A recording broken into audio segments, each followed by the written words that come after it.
자, 그 다음에 세 번째 나와 있는 남녀 고용평등 일가정 양립 지원에 관한 법률에 대해서 이름이 좀 깁니다. 네, 근데 뭐 법률명이 그 중요한 건 아니지만 일단 그래서 이 시간은 이제 보실게 보면 남녀 고용평등 일 양립 지원에 관한 법률 이렇게 대해서 제문을 정리하는데 여기도 이제 보면 간단히 몇 가지 정도. 첫 번째 이제 보시면 1번에 배우자 출산 휴가. 그래서 배우자가 출산했다면 이 관련 법률에 따라서 그 휴가를 주게 되는데 1번. 사업자는 근로자가 배우자의 출산을 이유로 휴가, 이걸 배우자 출산 휴가다 그래서 휴가를 청구한 경우에 10일의 휴가를 줘야 한다. 이 경우 사용한 휴가 기간은 유급으로 한다. 1번, 2번. 자, 이래도 불구하고 출산휴가 급여 등이 지급된 경우는 그 한도에서 책임을 면합니다. 그럼 이 휴가는 어떻게 할 건지 동그라미 3번. 자, 배우자 출산휴가는 근로자 배우자가 출산한 날부터 30일이 지나면 청구할 수 없다. 그리고 4번 일에 한해서 뭐 할 수 있다? 나누어 사용할 수 있다. 해서 4번, 5번. 5번은 불리한 척하면 안 된다는 이야기입니다. 5번. 자, 그 다음 2번, 난임치료휴가 2번입니다. 여기 이제 보시면 1번, 근로자가 인공수정 또는 체외수정 등의 난임치료를 받기 위하여 휴가를 청구한 경우에는 연간 3일 이내 휴가를 줍니다. 이 경우 최초 1일은 유급으로 합니다. 라고 되어 있죠. 그래서 그런데 근로자가 청구한 시기에 휴가를 주는 것이 정상적인 사업에 중대한 지장을 초래한 경우에는 근로자와 협의하여 그 시기를 변경할 수도 있다. 그렇습니다. 이제 그래서 난임치료가는 뭐 나와 있는 1번 정도 좀 살펴보면 되지 않을까 합니다. 그래서 1번 하나 이제 보시고 3번 육아휴직입니다. 육아휴직. 육아휴직은 이제 보시면 그 개념 정도. 육아휴직은 이제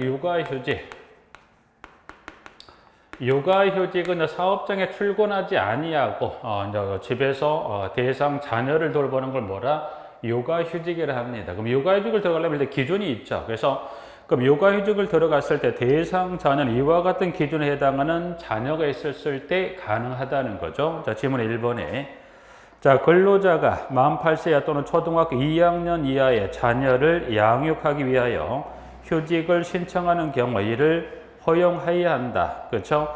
그러면 이 나이와 학년에 따른 자녀가 있다면 육아휴직 이를 허용한다고 그랬습니다. 근데 단서를 뒀어요. 꼭 허용하는 게 아니라 예외적으로 다만 육아휴직 시작한 날의 전날까지 해당 사업에서 계속 근로한 기간이 몇 개월 미만이다. 6개월 미만인 근로자가 신청한 경우를 그렇지 않다는 것은 전날까지 계속 근로간이 몇 개월, 6개월 미만인 경우 그때는 육아 이와 같은 나이 8세나 이하의 자녀가 있다 하더라도 그때 육아휴직을 허용하지 않더라고요. 예외적인 단서에 따른 거 허용한다 안 한다?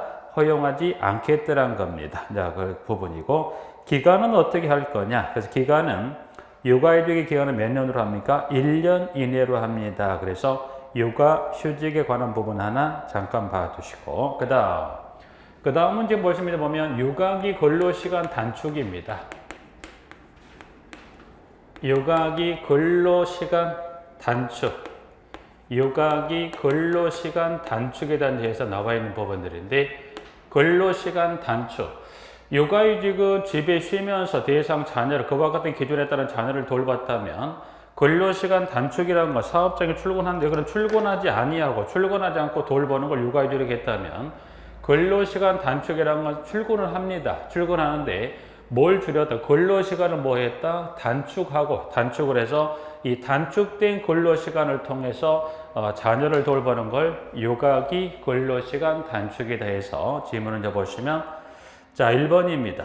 대상 자녀를 보니까 만 8세 이하 또는 초등학교 2학년 이하의 자녀를 양육하기 위하여 근로시간의 단축 이거를 육아기 근로시간 단축이라 해서 단축을 신청하는 경우에 이를 허용합니다. 원칙을 더 허용하지만 이 법에 따른 하위 법령에 대통령령으로 정한 그렇지 않다는 것은 원칙 단축을 허용하지 예외적으로 법에 따른 일정 사유가 있다면 그때는 뭐 할 수 있다. 근로시간 단축을 허용하지 않을 수도 있다는 정도만 하나 확인하시고요. 자, 2번 허용하지 않았다면 그 사유를 관련해서 서로 뭐 서면 통보 협의하세요. 2번. 3번 보죠. 3번은 지금 근로시간을 줄였다고 그래서 그러면 근로시간을 단축했다. 그럼 예를 들어서 주 근로시간이 40시간 의 근로자라면 얼마 근로시간을 줄일 거냐. 그래서 법에서는 그 기준을 정해 놓은 게 3번입니다. 3번. 사업주는 이에 따라 해당 근로자에게 유가기 근로시간 단축을 허용하는 경우 단축 후 근로시간은 주당 몇 시간 이상 15시간 이상 35시간을 넘어서는 안 된다. 그래서 법에서는 근로시간을 단축해야 되는데 법에서 그 기준은 이렇게 주당 15시간 이상 30시간을 넘어가지 않는 이 사이 시간에 서로 근로시간 단축을 사업주와 협의해서 근로시간을 줄이고 줄인 단축된 근로시간만큼 대상이 자녀를 돌보는 게 근로시간 단축입니다. 네, 하나. 그 다음에 양가로 5번. 성희롱 예방 교육 등이다. 그래서 보시면 또 하나, 이 중에 보면 성희롱 예방 교육 관련한 부분에 내용 먼저 잠깐 본다면 성희롱 예방 교육과 관련한 부분의 내용 좀 잠깐 볼까요? 자, 그러면 성희롱 예방 교육입니다. 보셨을 때 양가로 5번에 동그라미 1번. 사업주는 직장 내 성희롱을 예방하고 근로자가 안전한 근로 환경에 일할 수 있는 여건을 조성하기 위하여 직장 내 성희롱 예방을 위한 교육, 성희롱 예방 교육을 매년 실시합니다. 네, 지문 하나.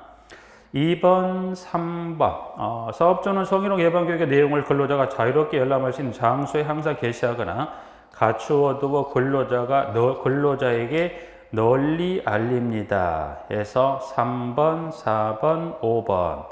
5번은 예방 교육을 연 몇 회 이상, 연 1회, 매년 하라고 그랬거든요. 법에서는. 그리고 하위 법령에서는 연 1회 이상 실시한다. 하나 정리하고 있고요. 그럼 이 교육은 어떤 내용을 포함을 할 거냐? 지문에 5번에 가보니 5번을 건너서 6번. 기업. 직장 내 성희롱에 관한 법령, 니은.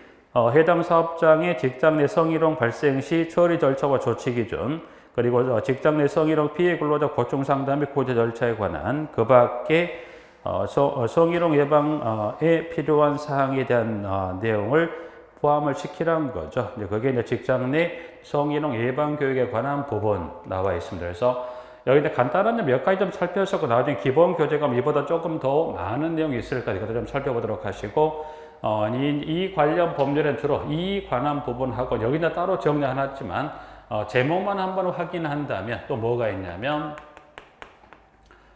가족 돌봄 휴직, 가족 돌봄 휴직과 가족 돌봄 휴가가 있습니다. 그래서 가족 돌봄 휴직과 가족 돌봄 휴가가 있어요. 여기는 따로 이것도 정리하지 않았지만 여러분들이 크게 방금 봤던 배우자 출산 휴가와 배우자 출산 휴가, 난임 치료 휴가, 육아휴직, 근로시간 단축, 성희롱 예방 교육, 그리고 가족 돌봄 휴직, 그리고 가족 돌봄 휴가에 관한 크게 여기는 뭐 따로 정리하지 않았지만 두 가지 관한 부분에 포함을 해서 이 관련 법률에 앞으로 이 관련 배우자 출산 휴가부터 마지막 가족 돌봄 휴직 휴가에 관한 요 관련 내용을 조금 더 세부적으로 살펴볼 내용들이 이 법에 따른 주 내용이 되겠습니다. 그래서 그와 같은 내용을 앞으로 주로 살펴보겠다 해서 하나 정리를 하시고요.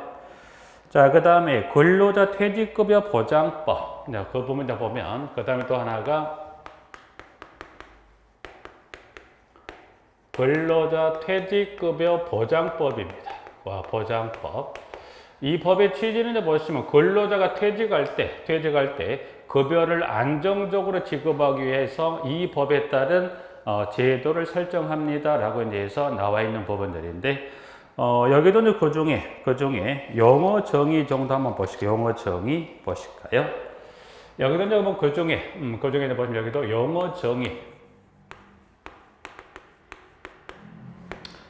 자, 영어 정의 보고 계시는 교환의 양가로 1번의 동그라미 1번부터 쭉 해서 9번까지 1번의 급여란 해서 퇴직급여 제도나 개인형 퇴직연금 제도에 의하여 근로자에게 지급되는 연금 또는 일시금을 급여를 합니다. 1번. 2번은 퇴직급여 제도에 관한 분류에서 이번에 퇴직급여 제도는 크게 세 가지 분류를 이 법상 정하고 있더라고요. 그래서 퇴직급여 제도에는 분류는 세 가지. 확정 급여형 퇴직연금 제도, 확정 기여형 퇴직연금 제도 및 퇴직금 제도를 뭘로 이거를 퇴직급여 제도라 합니다. 두 번째, 세 번째, 퇴직연금 제도는 해서 보니까 확정 기여형 퇴직연금 제도, 확정 급여형 퇴직연금 제도, 확정 기여형 퇴직연금 제도 및 개인형 퇴직연금 제도로 분류가 됩니다. 그래서 3번은 퇴직연금 제도에 관한 분류 몇 가지, 세 가지 용어 한번 좀 봐두시고, 그 다음 4번, 5번, 6번, 4, 5, 6은 지금 봤던 이 퇴직연금 제도 종류 세 가지에 관련된 용어 정의입니다. 그래서 보니까 네 번째, 자 그러면 확정 급여형 퇴직연금 제도는 어떤 제도를 말하냐, 그래서 보니까 근로자가 받을 급여 수준이 사전에 결정되어 있는 퇴직연금 제도를 확정 급여형 퇴직연금 제도라. 그 다음에 5번 확정 기여형 퇴직연금 제도란 보니 급여의 지급을 위하여 사용자가 부담해야 할 부담금 수준이 사전에 결정되어 있는 퇴직연금 제도를 확정 기여형 퇴직연금 제도. 그 다음 6번 개인형 퇴직연금 제도입니다. 자, 여기는 가입자 선택에 따라 가입자가 납입한 일시금이나 사용자 또는 가입자가 납입한 부담금을 적립 운용하기 위하여 설정한 퇴직연금 제도로서 급여 수준이나 부담금 수준이 확정되지 아니한 퇴직연금 제도를 개인형 퇴직연금 제도. 그래서 여기는 그 용어 중에서 한번 여러분들이 이 용어에 관한 영어와 정의를 한번 살펴봐 조금 한 번 더 읽어보시고 방금 봤던 것 중에 4번, 5번, 6번입니다. 그래서 그 정의 중에 여러분들이 4번과 5번, 6번에서 이 세 가지 퇴직연금제도 종류 몇 가지 총해서 세 가지 관련 그 연금제도 종류와 그 의미 정도 한번 확인해 두시도록 하고, 자 이제 그러면 용어 정의를 좀 마치고요. 이번에 가봤더니 퇴직급여에 대해서 설정입니다. 자, 두 번째는 보니까 퇴직급여 제도. 자, 그러면 좀 전에 퇴직급여 제도는 지금 좀 전에 용어에 관한 분류 중에 봤던 것 중에 잠깐 볼까요? 그 위에 용어 정의 방금 봤던 동그라미 2번. 그러면 이 퇴직급여 제도에는 몇 가지 제도로 이게 분류가 됐다. 세 가지였었죠. 보니까 세 가지, 이제 퇴직급여 제도가 그러면 세 가지. 확정 급여형 퇴직연금 제도와 확정 기여형 퇴직연금 제도 및 퇴직금 제도를 퇴직급여 제도라 해서, 그러면 퇴직급여 제도의 설정. 그럼 퇴직급여 제도를 설정합니까? 네. 그래서 그러면 이 제도를 설정을 해서 안정적으로 급여를 지급합니다. 지급하게 설정을 하는데 1번. 사용자는 퇴직하는 근로자에게 급여를 지급하기 위하여 퇴직급여 제도 중 하나 이상의 제도를 설정합니다. 설정해야 한다. 네. 근데 이 설정은 예외도 설정을 합니까? 설정을 하는데 지금 단서에 따른 경우면 이 제도를 설정하지 않아도 되는 근로자 범죄를 크게 두 가지를 정해놨죠. 그래서 보니까 문항 1번의 두 번째 줄 단서 계속 근로 기간 1년 미만인 근로자 4주를 평균하여 1주간의 소정 근로 시간이 15시간 미만인 근로자에 대한 그렇지 않다는 것은 1년 미만이거나 평균 40평균 15시간 미만인 근로자는 무슨 제도는 설정하지 않습니까? 퇴직급여 제도를 설정하지 않습니다가 1번 해서 하나 봐두시고요. 2번 제도 설정에서 차등 두어서는 안 됩니다. 2번, 3번. 3번은 지금 제도의 종류를 선택하거나 선택한 퇴직급여 제도를 다른 종류 제도로 병행하고 되는 경우는 근로자 과반 소재 노동자 있는 경우는 그 노동조합 없다면 그때는 근로자 과반수, 이건 앞으로 근로자 대표를 한다. 그래서 노동조합이 있으면 노동조합에, 없다라면 근로자 대표의 동의를 받습니다. 받아서 바꿀 수 선택이나 변경할 수 있다는 의미로 다가가시면 될 것 같고요. 자, 그 다음 지문 4번, 5번. 사용자가 퇴직급여 제도나 개인형 퇴직연금 제도를 설정하지 아니한 경우에는 양가로 지금 그 사에 따른 퇴직금 제도를 설정한 것으로 본다. 그래서 일단은 퇴직급여 제도나 개인형 퇴직금 설정되지 않았다라면 그때는 뭐가 설정됐다? 퇴직금 제도를 설정한 것으로 봅니다. 하나 봐두시고, 그 다음 퇴직금 제도만 잠깐 몇 가지만 좀 볼까요? 퇴직금. 퇴직금 여러분이 크게 낯설진 않을 퇴직금에 관련한 부분에 몇 가지만 좀 살펴보면 1번. 일단 1번은 자, 퇴직금을 지급합니다. 지급할 때 일단 급여, 임금을 지급할 건데 일단은 그럼 퇴직금을 지급할 때 급여는 이와 같은 기준에 따라 산정된 임금을 퇴직금으로 지급하는 제도를 설정하는데 1번. 자, 사용자는 계속 근로 기간 1년에 대하여 31분 이상의 평균 임금을 퇴직금으로 퇴직 근로자에게 지급할 수 있는 제도를 설정합니다. 1번. 그렇죠? 퇴직금 제도 중에 보면 그 중에 잠깐 보면 일단 퇴직금 여러분이 뭐 크게 무리 없이 받아들 수 있는 부분인데 계속 근로 기간 몇 년? 1년에 며칠 분 이상의 31분 이상의 무슨 임금으로 그렇죠?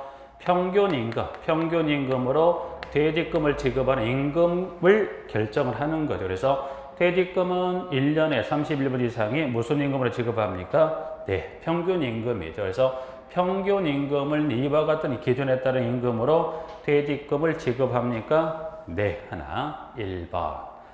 자, 2번입니다. 그럼 퇴직금은 이제 보면 퇴직금은 중간정산에 관한 건데 퇴직금은 언제 지급을 하죠? 퇴직금은 말고도 언제 지급하더라고요? 퇴직금은 퇴직할 때 지급하는 게 퇴직금이에요. 근데 퇴직금은 재직이 아니라 그 해당 사업을 그만둘 때 지급을 하는 건데 2번은 그게 아니라 퇴직금 재직 기간 중에도 지급할 수 있는 규정에 2번.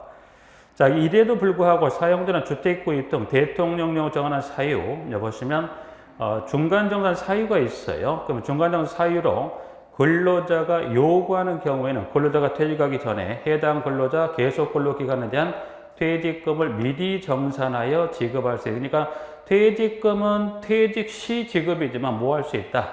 퇴직 전이라도 뭐 할 수 있다? 중간정산 할 수 있다고 그래서 중간정산 가능합니까? 그래서 중간정산의 법에 따른 사유가 있다. 이건 차후에 보셔야 돼요. 중간정산 사유가 있습니까? 그와 같은 법에 따른 사유에 해당한다면 퇴직 전이라도 중간정산 할 수 있다는 것. 그리고 3번으로 갑니다.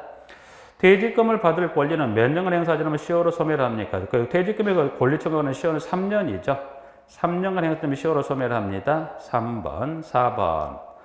사용자는 근로자가 퇴직한 경우에는 그 지급 사유가 발생한 다음 14일 이내 퇴직금을 지급합니다. 그러니까 퇴직금 지급에 관한 기한은 사유 발생부터 며칠 이내 4일 이내 퇴직금을 지급하는데 다만 특별한 사정이 있는 경우에는 당사자 간의 합의에 따라 뭐 할 수 지급 기일을 연장할 수 있다.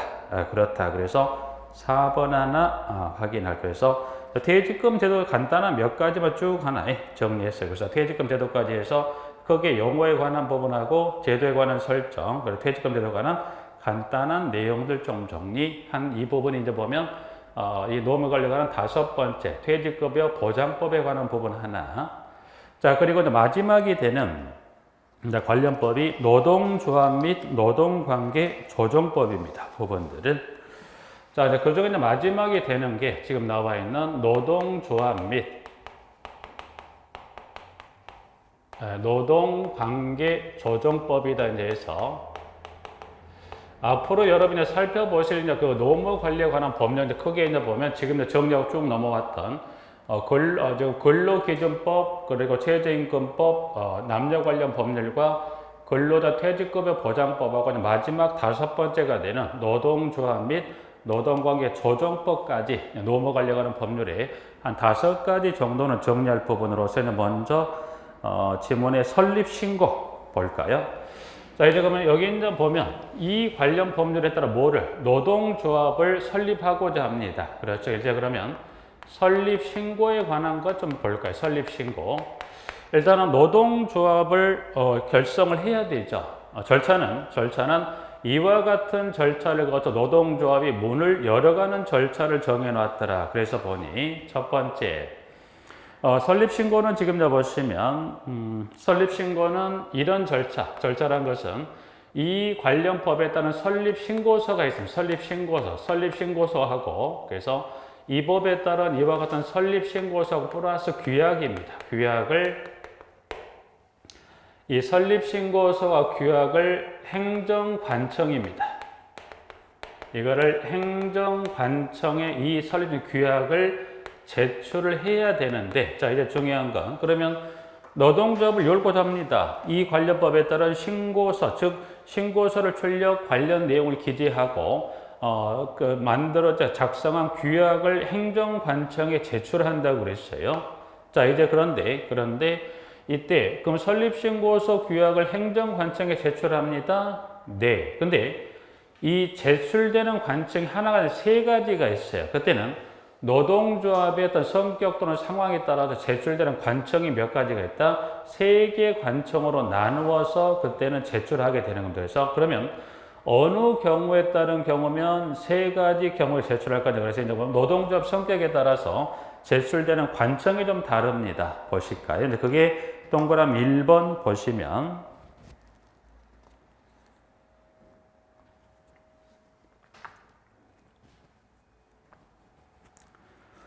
자, 1번에 가면 노동조합을 설립하고자 하는 자는 다음의 사항을 기재한 일정사항을 기재한 신고서의 규약을 첨부하여 연합단체의 노동조합과 이 이상의 특별시, 광역시, 특별자치시, 도, 특별자치도에 걸치는 단위노동조합은 누구에게 제출합니까? 고용노동부 장관에게 제출합니다.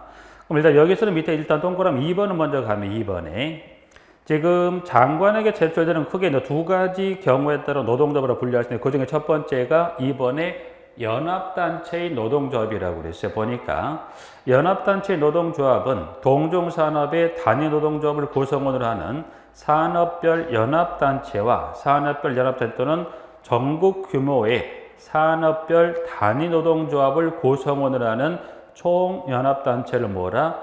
연합단체의 노동조합이라 합니다.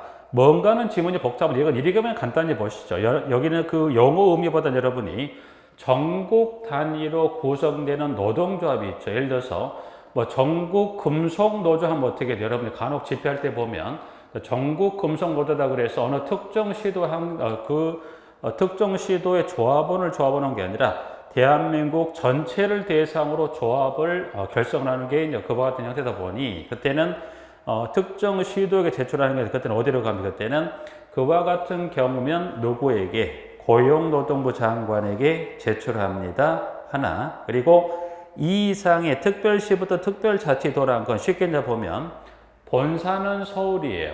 근데 지사가 제주도에 있다면 그때는 서울특별시장으로 갈 겁니까? 제주 특별자치도지사에게 갈 거냐? 그때는 어디로 갑니까? 그때도 어디로? 고용노동부 장관에게. 그래서 장관에게 가는 건 두 가지 경우에 따른 노동조합이라면 그때는 장관에게 가는 거고요. 다시 세 번째 줄로 갑니다. 자, 그 다음 이 이상의 시군구에 걸치는, 이 두 개 이상의 시군구에 걸쳐서 노동조합이 위치하고 있다면 그때는 어디로 갑니까? 특별시장, 광역시장, 도지사에게. 예를 들어서 수원에 본사 있고요. 근접한 용인에 지사가 있다. 그러면 그때는 어디로 갑니까? 그때는 경기도지사에게 제출하는 개념으로. 그리고 세 번째, 그 외. 그럼 그 외란 건 방금 보고 넘어온 두 가지 경우 외의 노동조합은 그때 어디? 특별자치시장, 특별자치도지사, 시장, 군수구청장에게 제출합니다. 네. 그래서 설립신고는 지금 봤던 관청은 몇 가지였다? 관청은 세 가지. 노동조합 성격에 따라서 세 개 중에 하나에 해당되는 관청에다가 제출합니다. 지문 1번에 정리하고 이제 제출했습니다. 제출했어요. 자, 제출했습니다. 이제 행정관청에 제출했습니다. 제출을 했으면 이제 뭘 합니까? 이제 제출했으면 신고증에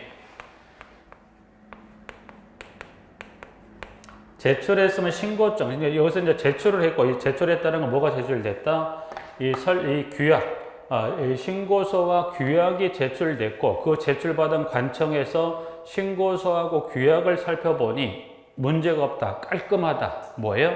신고증 주죠. 그러면 신고증이 교부가 됐다는 거면 노동조합이 설립된 것으로 인정을 하는 거죠. 근데 신고증을 교부하기 전에 보니까 신고서와 규약을 그 해당 관청에 따라 그 노동조합 성격에 따라 해당 관청에 제출했어요. 근데 신고증이 교부가 된 이와 같은 상황이 발생될 수 있더라. 그래서 여기서 물음표 상황이 발생됐다면 신고증 교부가 됩니까? 수도비죠. 수도. 그러면 어떤 부분에 문제가 있었을 경우는 신고증 교부가 되지 않을 수 있냐. 그래서 밑에 내려가시면 동그라미 3번입니다. 기억.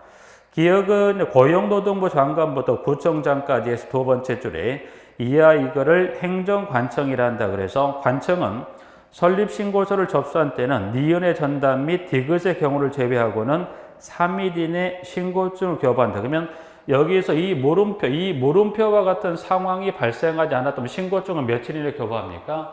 3일 이내 교부하면 돼. 그런데 두 가지, 니은과 디귿에 따른 관련 규정에 따라 문제가 있다면 그때는 그 제외하고라고 그랬으니 그러면 니은은 어떤 상황이 발생했을 때를 말하냐. 그래서 니은에 가봤더니 자, 행정관청은 설립신고서 또는 규약의 기재사항의 누락 등으로 보완이 필요하다고 그랬어요. 그러면 보완이 필요한 경우 대통령령으로 정하는 바에 따라 20일 이내 기간을 정하여 보완을 요구한다. 이 경우 보완된 설립신고서는 규약을 접수한 때는 3일 이내 신고증을 교부합니까? 네. 그래서 일단은 니은번은 신고서나 그 제출되는 규약에 어떤 하자가 있다면 최대 20일의 기간을 보완을 요구해서 다시 접수받고 신고증을 교부한다는 겁니다. 디귿. 자, 관청은 설립하고자 하는 노동조합이 다음에 어느 하나에 해당하는 경우 설립신고서를 반려. 여기서 물음표는 보완을 요구하는 경우도 좀 무슨 경우가 있다는 거예요? 아예 제출된 신고서하고 규약을 돌려줘 버린 경우도 있다. 어떤 경우라면 이거를 돌려줄 거냐 그래서 가보니까 A와 B에 따른 경우라면 그때 돌려줍니다. A는 지금 R에 해당하는 경우다. 그래서 보면 총 5가지가 설명이 되어 있죠. 그래서 A의 가번에 가보니까 사용자 또는 항상 그 이익을 대표하여 행동하는 자의 참가를 허용하는 경우라면 두 번째, 가번에 경비의 주된 부분을 사용자로부터 원조받는 경우라면 그 다음 다번에 공제 수양, 기타 복리사업만을 목적으로 하는 경우라면 그 다음에 라번에 근로자가 아닌 자의 가입을 허용하는 경우 다만 해고된 근로자가 노동위원회 부당노동행위에 구제 신청을 한 경우에는 중앙노동위원회에 재심판이 있을 때까지 근로단체를 해석해서는 안 된다. 그래서 단서가 있지만 결국 근로자가 아닌 자의 가입을 허용했거나 마지막 마벌에 주로 정치운동을 목적으로 하는 경우를 포함한 A번에 가에서부터 마에 해당되는 경우도 설립신고서를 반려하는 사유가 되고요. B번. 자, 3의 니은에 따라 3의 니은이라는 건 보시면 저기 보완 요구죠. 그래서 니은에 따라 보완을 요구했음에도 불구하고 그 기간 내에 보완을 하지 아니하는 경우입니다. 그런 경우도 뭡니까? 설립신고서를 규약을 돌려주게 되는 두 가지 A, B 사유를 정해 놨습니다. 리을. 자, 이제 그러면 보완을 요구해서 다시 재접수를 받거나 문제가 없어서 이 제출되는 서류가 문제 신고증을 교부하던 그럼 신고증이 교부가 됐다는 것은 뭐예요? 노동조합이 설립된 것으로 보겠다. 그러면 이 제출을 했고요. 규약이 제출됐다면 신고증이 교부가 되면 노동조합은 신고증이 교부된 시점에 노동조합이 문을 연 것으로 볼 거냐 그걸 물어보는 건데 아니죠. 보니 마지막 지문에 리얼. 노동조합이 신고증을 교부받은 경우에는 설립신고서가 접수된 때 설립된 것으로 보는 거니까 설립신고서가 접수된 때 설립된 것으로 보는 거지 이후 절차에 따른 신고증이 교부된 시점이 아닌 언제 설립신고서가 접수된 때 설립된 것으로 본다네. 그 부분 하나 정리하시면서 일단은 이 법에서는 일단 설립신고의 절차상에 관한 부분 하나 좀 정리했고요. 하나 더 정리할 게 부당노동행위 잠깐 볼까요? 부당노동행위 보시죠.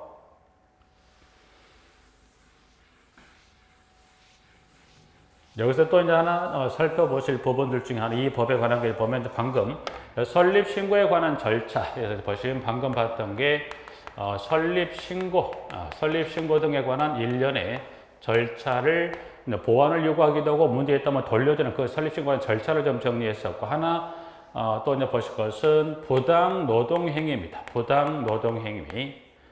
자, 부당 노동 행위입니다. 여기서 이제 보면 노동 행위는 맞는데 앞에 이음절 뭐가 붙었을까 보니까 노동 행위는 노동 행위인데 뭐 하더라? 부당한 노동 행위가 있더라. 그래서 이건 해서는 안 되는 행위를 부당 노동 행위라고 그래서 그럼 여기서는 과연 그럼 누가 해서는 안 될까라고 봤더니 누가 사용자가 해서는 안 될 행위를 법에서 이 관련 법에 따라 부당 노동 행위를 법에서 이 법의 유형을 몇 가지 유형을 보시면 여기는 유형에서 총 5가지 해서는 안 되는 유형을 법에서 이와 같이 5가지로 구분 정리하고 있더라. 그래서 보니 지문에 동그라미 1번에 기억부터 해서 미음까지 관한 겁니다. 그래서 한번 가볍게 한번 쭉 보시면서 가볼까요? 기억.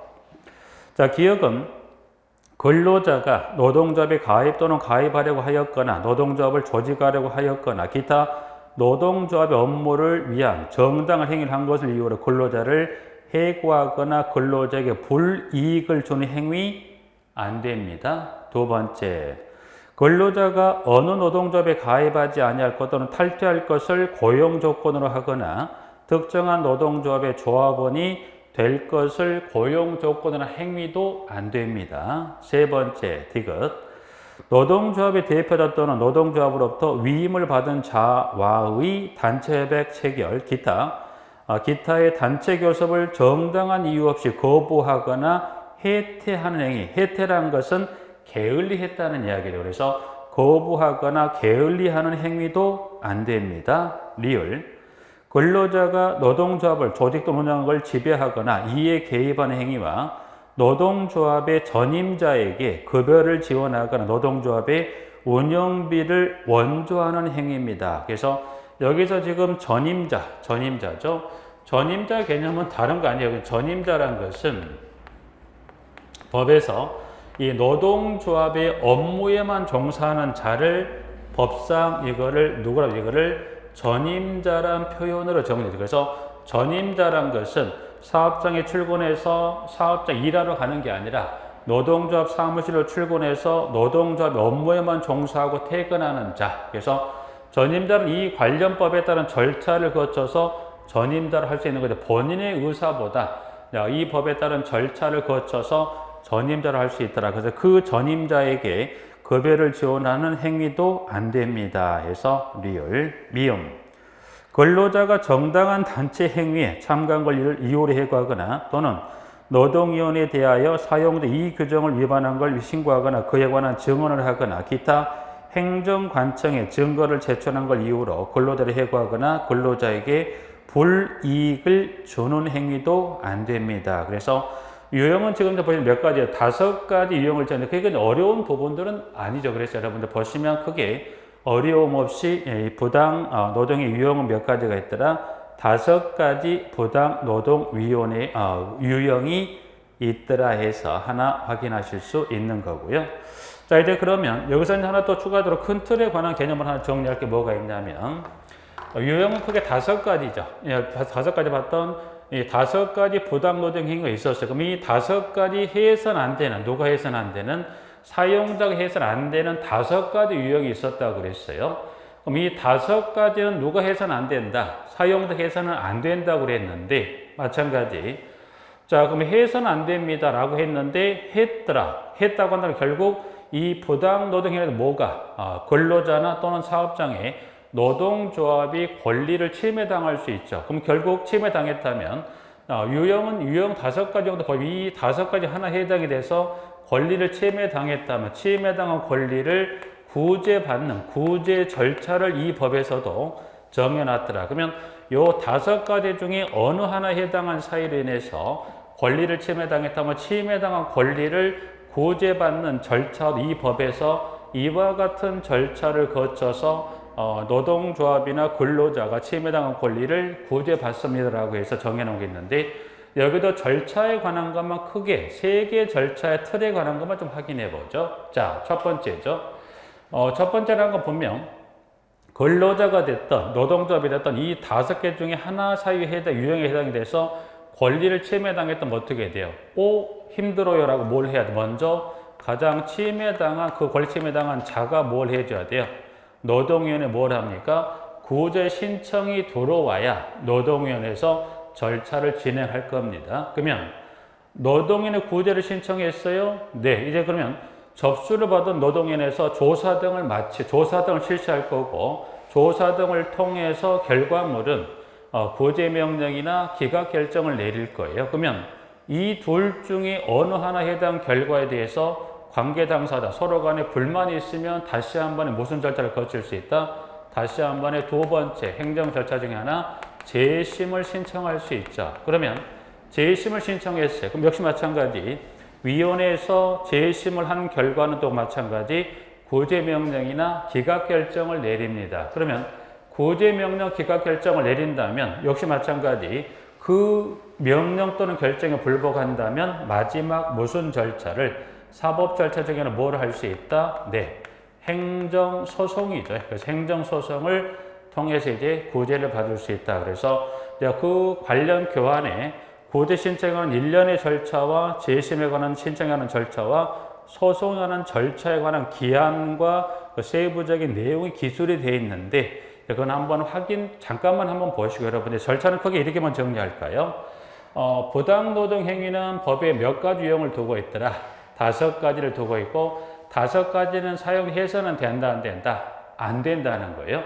했다고 한다면 구제는 절차는 크게 보면 구제 절차에 관한 세부적인 내용은 나중에 이제 보면 기본서를 통해 정리할 거고 여러분이 신청에 관한 절차는 몇 가지 절차 중 하나를 통해서 침해당한 권리를 구제받을 수 있다. 첫 번째 구제 신청을 통해서 안 되면 그 다음 재심 신청을 그래도 한다면 사법구제를 통한 행정소송을 통해서 이제 이로 인한 권리를 회복하는 거죠. 그게 3가지 구제 절차에 관한 내용을 설명하고 있는 거고 지금 교환에서도 이번에 구제 신청에서부터 마지막 지금 5번에 구제명령 확정에 관한 부분들까지 쭉 해서 정리하고 있는데 세부적인 부분만 되면 큰 틀로 여러분이 3가지 절차에 관한 부분을 통해서 침해당 권리를 회복할 수 있다 정도만 봐주실게요.